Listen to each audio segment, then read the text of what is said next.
Hey everyone, in this video I'm going to teach you how to play one of my favorite StoryTube games. Hey everybody, today I'm going to show you one of my favorite new activities. It was inspired by an activity from the guys over at Verbal to Visual. They've got a great YouTube channel, and if you like this activity, I'm sure you're going to like theirs. Here's how it works. But before we get started, here's a little gambling joke for you. What do craps dealers eat for dessert? Dice pudding. One of the best things about this game is that you don't need a lot of materials to play it. It's easy to set up and even easier to play. To get started, all you need is a pencil, a piece of paper, and some good ideas. Now I like to use some good ideas from these. They're story cubes. Basically, they're a cube with a picture printed on each side instead of a number. Each cube has 6 pictures. There are 9 cubes altogether, so you've got 54 different options in one set alone. Now, I like to use these because they're something you can grab hold of and roll. They give the game a little bit more intrigue, right? They make it a little more random, and students have a little bit of say, a little bit of control in how the game is played. But you don't need these. You can use anything. You can use words, you can use images, you can use pictures on a PowerPoint. It's up to you. Again, I like these because they add an element of randomness, and I think that's a little bit more fun. The first thing you need is a piece of paper. It can be printer paper, notebook paper, loose leaf paper, or if you're interested, you can get a copy of this template from me. The next thing that you need is a pack of Rory story cubes. They come in a bunch of different versions. There's a nouns version, there's actions, the voyages pack, which has some really cool illustrations and images on the dice. Now those dice packs can be a little bit expensive and difficult to find, especially if you're living overseas. An alternative to this is to download the smartphone application. This one cost me about $2 and downloads in an instant. If you can't get access to those, you can search on the internet. A simple Google image search will bring up pictures like these. An even better alternative would be to have one like this that's broken down by category and that includes the vocabulary word. Now, if there's specific vocabulary that you want your students to use, I highly recommend using the Noun Project. Their icons range from the simple to the complex, from the easy to the difficult. You can find visualizations for almost any vocabulary word you could imagine. And they're all free. Here's one of my favorite examples of a Noun Project icon. These icons represent the word bully. And here are some more bullies. Now that you know what you need to play, here's how you use those materials. Now that you know what you need, here's how to play. As you can see here, I've got everything I need to play. My paper, pencil, and a dice. I've also got my cell phone timer. It's set to 2 minutes. In the game, you roll the dice, look at the picture, and draw a picture in box 1, box 2, and box 3. Then you write down words that you associate with that picture. They could be synonyms, antonyms, collocations. They could be words that pop into your mind. Any word association will do, as long as they fit the picture. Now, what better way to show you how to play than to give you an example? You press the start button, roll the dice, and get drawing. Now you could draw 3 of the same pictures, or you could add a little variation. You require what you think your students are capable of. For me, I like to have them draw the same picture in different styles.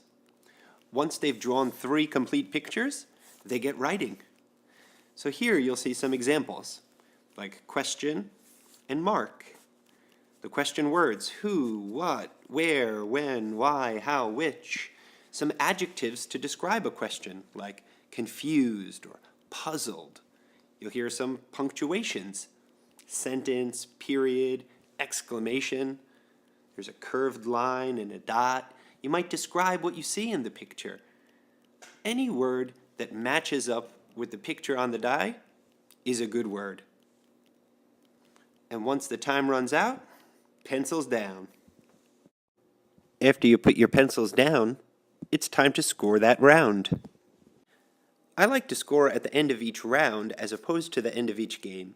For me, it increases the competitiveness and it's just a more fun gameplay. I use a category-style scoring system in which the same answers are X'd, and answers that are different are given 1 point. Here you can see puzzle and puzzled. For you, you might say that's too similar. X it. For me, one is a noun and one is an adjective, so I think that's a good answer.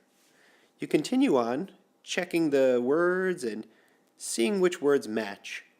Now, if there's a word that's a really close call, students are the judge. But if they can't decide whether or not that's an X or a +1, that's where you step in. You make sure that students are judged and evaluated fairly, that the game is played in the spirit of competition, but also in the spirit of fair play. So you continue marking up, counting how many points, and at the end of the round, you have a one-round winner. Gameplay continues like this until all 6 rounds are finished. This number isn't an arbitrary number. I picked it because after about 15 minutes, students become almost mentally exhausted. They can't go a full 12 or 15 round fight. Keep the rounds short, keep the gameplay fast, and you'll have a fun time. Another reason I use 6 rounds is because it gives students a better chance to win. Nobody likes to play a game 6 times and lose 6 times. However, I've found that in a large majority of the games, students can win at least 1 round. While this activity doesn't require a lot of material or preparation, it does require some planning on your part.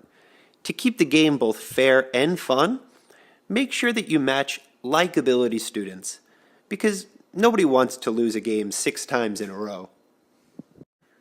For some students and some classes, individually will be the best way to play. For others, you'll need to partner students up and have them play pair versus pair. Other times, it could be groups versus the teacher.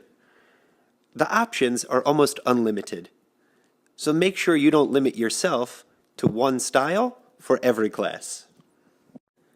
Because of the quickness of the rounds, because of the creativity required in drawing and coming up with new vocabulary words, because of the communicative aspect of listening to your partner's words and searching in your own word box and then speaking your words and making sure your partner checks theirs, this activity is a winner for everybody. Whether they win 1 round, 6 rounds, or no rounds at all. And here are a few of my favorite examples from my favorite students. In this example, Ellen started out with the simple picture and added detail in each subsequent box. In addition, she had some really good words. Swanee is one of our highest level students, and her mind is like a vocabulary mine, which is really great for the other students in our class, because not only do they learn the vocabulary from her, but they're challenged when they play her. They know that they need to bring their A game, that they need to do their very best each round. And this student, Grace, didn't have the best vocabulary in the class, but she did have an extremely creative mind. She thought of words for the pictures that I never would have thought of. So sometimes, as a teacher, I like to get down and play with my students. And I think you will too. I hope you like this video, and I hope you'll like playing this activity in your class. Please, let me know how it goes. Good luck, and cheers.